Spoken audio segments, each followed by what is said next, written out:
Hi guys, Bran here, recording on the same day. If you hate that, you can sue me because, I don't know. I'm gonna put out content. So I like making content.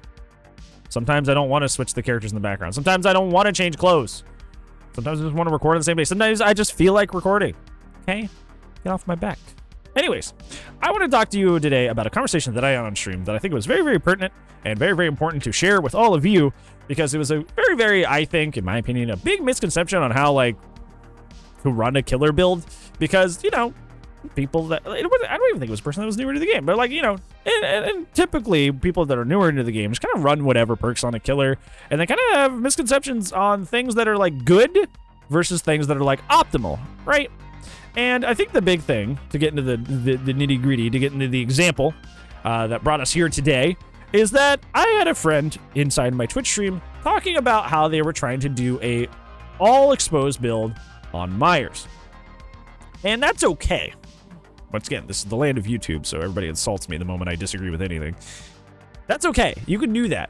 But the argument that was being made was that the build was inherently good, it was really, really strong, and it was going to win most matches. Like, it was a great idea. Like, it was objectively good. If you have made it this far into DBD and you don't know what Myers' power is, also, why are you watching a commentary video about DBD if you don't know what Myers' power is at this point? That's kind of weird. Anyways, Myers' power is that he stares at people over time, and at a certain point after staring at enough people for a long amount of time, he has the ability to insta-down people for a short period of time. He has like a super mode that he goes into where he has a longer lunge, a faster vault, and he can insta-down people. So this is a skill that he already has. It's a skill that he is very, very good at, maybe just for that short period of time, but that is his power. That is what he does. He doesn't have map mobility. He doesn't have any sort of meaningful anti-chase. He doesn't have any meaningful built-in slowdown. He doesn't have another power. His power is quite literally his insta-down. That's what he does. He stares at people until he can insta-down them. That is his singular role. That is a singular thing that he does. So, the idea of putting on an entire build that focuses on adding more exposed downs is redundant. It is completely redundant because this character is already completely capable of doing these things. He is more than 100% capable of already insta-downing people with his base kit.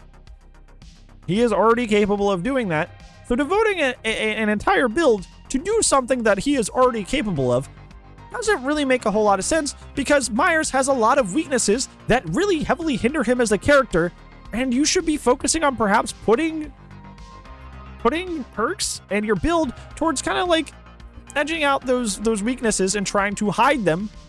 That way you are a more well-rounded character with help of your perks. For example, one of my old go-to builds back before the mid-chapter update was Barbecue and Chili, Brutal Enduring, and Corrupt. Right? And here's how we break that down. So Corrupt is meant to counter the weakness of the fact that he is actually a weaker killer, probably the weakest killer in the game, by the way, in tier 1. He is literally super slow. He doesn't have a tear radius, but he can't really catch up to anybody because he's slow, unable to hit them. So it's essentially almost a useless form unless you're doing a scratch mirror build with, you know, Larry's. So ideally, you want to be out of tier 1 as quick as possible. So you put on Corrupt because Corrupt blocks a lot of the gens, and it gives you more time to stock without necessarily having it cost the game. Makes sense, right? I'm closing the gap in his tier 1 weakness.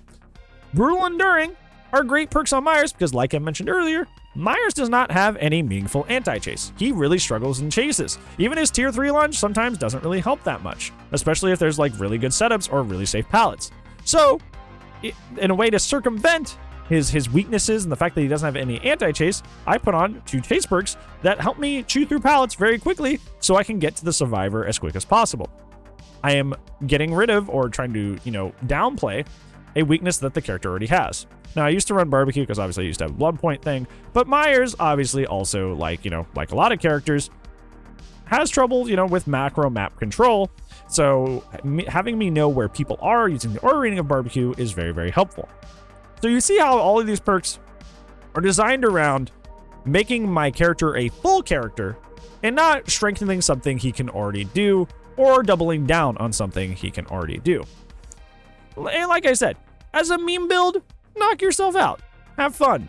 do whatever you want. One of my favorite Ghostface builds actually is a meme build exactly like this. It's called Mom, You Can't Make Me Stock. And it's Devour, Undying, Make Your Choice, and then there was a fourth perk that was also, I think it was Haunted Ground or something like that. But yeah, it's all about like getting exposed through other means. It's funny. It's not good.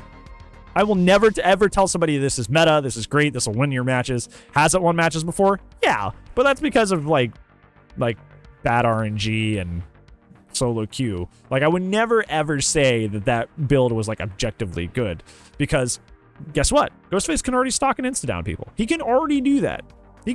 So devoting 4 perks to doing something the character is already capable of doing doesn't really make a whole lot of sense.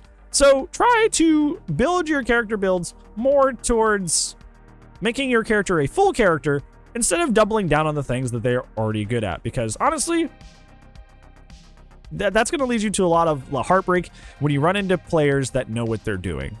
Any build can work on a bad team.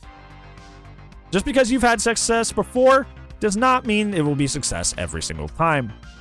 So keep that in mind. Try to make your characters more, well-rounded instead of trying to, make them more doubling down on one singular thing. But yeah.